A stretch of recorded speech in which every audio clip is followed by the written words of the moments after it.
उसके लिए इतनी मेहनत की, वो अमृत तो दैत्य लोग लेके भाग गए। तो भगवान ने एक सुंदर अवतार लिया, मोहिनी अवतार। इतना सुंदर अवतार, इतना सुंदर अवतार कि जो देख ले महाराज बावरा हो जाए। छम छम छम छम छम छम पायल की झनकार करते हुए जिधर से निकलते महाराज बड़े बड़े योगियों के ध्यान भंग हो जाते।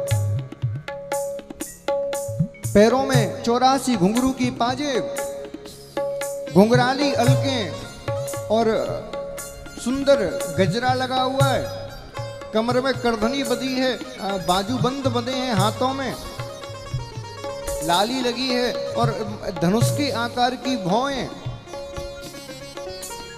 तमाम रत्न उपरत्न धारण कर रखे हैं। तिरछी निगाह करके एक बार जिसको देखने बावरा हो जाए, ऐसा रूप। जिधर से निकलते उधर महाराज बड़े बड़े योगी समाधि भूल जाते। छम छम छम छम छम छम पायल की झनकार करते हुए जैसे ही जिस स्थान पर दैत्य लड़ रहे थे उस स्थान पर पहुंचे। दैत्यों ने देखा, अरे इतना रूप, इतना लावण्य। सारे दैत्य भगवान को देखकर झगड़ा भूल गए महाराज, सारे दैत्य। दैत्यों का राजा बलि आया और कहा, देवी देवी तुम कौन हो? क्योंकि आज से पहले इतना रूप, इतना लावण्य मैंने अपनी जीवन में नहीं देखा। देवी, इस समय संपूर्ण संसार में मेरे से बड़ा कोई राजा नहीं है। मैं त्रिलोकी का राजा हूं, धरती आकाश और पाताल मेरे अधीन है और तुम सबसे सुंदर हो, इसलिए मैं चाहूंगा कि तुम मेरे से विवाह कर लो। क्या कहा? विवाह कर लो। भगवान ने कहा, विवाह तो मैं कर लूंगी, लेकिन मेरी 3 शर्तें हैं। क्या? तो कहा, निर्मल मन जन सो मोहि पावा, मोहि कपट छल छिद्र न भावा। जिसका मन निर्मल होता है, जिसके मन में छल कपट नहीं होता, मैं उसका वर्ण करती हूँ। क्या तुम्हारे अंदर छल कपट है? बोले हाँ, छल कपट तो है। तो बोले, जब तक तुम्हारे अंदर छल कपट होगा तब तक मैं तुमसे विवाह नहीं कर सकती। जैसे इतना कहा तो बलि बोला कि मैं तुम्हारे लिए छल कपट भी त्याग दूंगा, लेकिन मेरे से ब्याह कर दो। भगवान ने कहा, ठीक है, फिर एक काम करो, जो अमृत तुम लूट के लाए हो तो देवताओं का भी उस पर बराबर अधिकार है, उनको भी पिलाओ।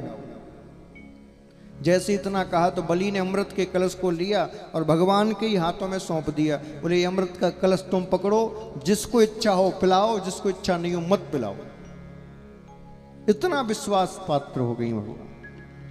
भगवान ने एक तरफ देवताओं को बिठा दिया, दूसरी तरफ दैत्यों को बिठा दिया। अब मेरी ओर देखना जरा, भगवान अमृत कैसे पिला रहे हैं। इधर देवता बैठे हैं, इधर दैत्य बैठे हैं। भगवान के हाथ में अमृत का कलश है, देवताओं को अमृत पिला रहे हैं और देख रहे हैं दैत्यों की ओर।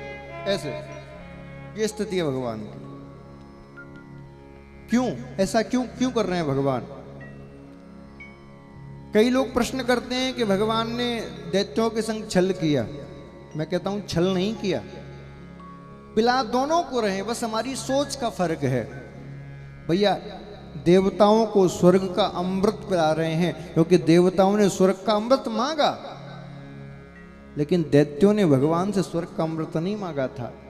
दैत्यों ने भगवान से उनके रूप मांगा था, उनका माधुरी, रूप माधुरी, लावण्य मांगा था। इसलिए देवताओं को तो स्वर्ग का अमृत पिला रहे हैं और दैत्यों को अपनी रूप माधुरी का अमृत पिला रहे हैं। दोनों को बराबर पिला रहे हैं महाराज, दोनों को पिला रहे हैं।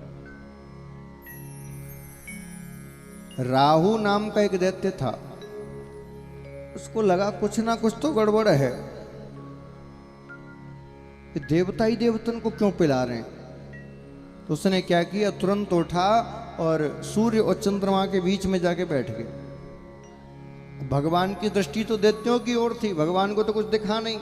अब जैसे ही भगवान ने उसको अमृत पिलाया, सूर्य और चंद्रमा ने इशारा कर दिया, बोले प्रभु ये दैत्य है, देवता नहीं। और जैसे ही इतना कहा, भगवान ने सुदर्शन चक्र को आज्ञा दी और तुरंत उसका सिर धड़ से अलग कर दिया।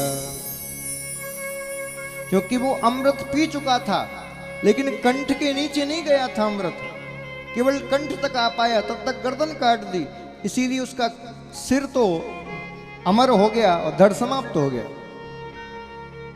और वही राहु आगे जाके 2 ग्रहों में शामिल हुआ है, जिसको हम राहु और केतु कहते हैं। वही राहु, क्योंकि सूर्य और चंद्रमा ने इशारा करके भगवान को बताया था, इसीलिए राहु उसी दिन से सूर्य और चंद्रमा का बैरी बन गया। इसीलिए बार बार एक ग्रहण लगता रहता है, सूर्य और चंद्र ग्रहण, बैरी बन गया। देवताओं ने अमृत पिया, अमर हो गए और युद्ध में सारे दैत्यों को परास्त कर दिया।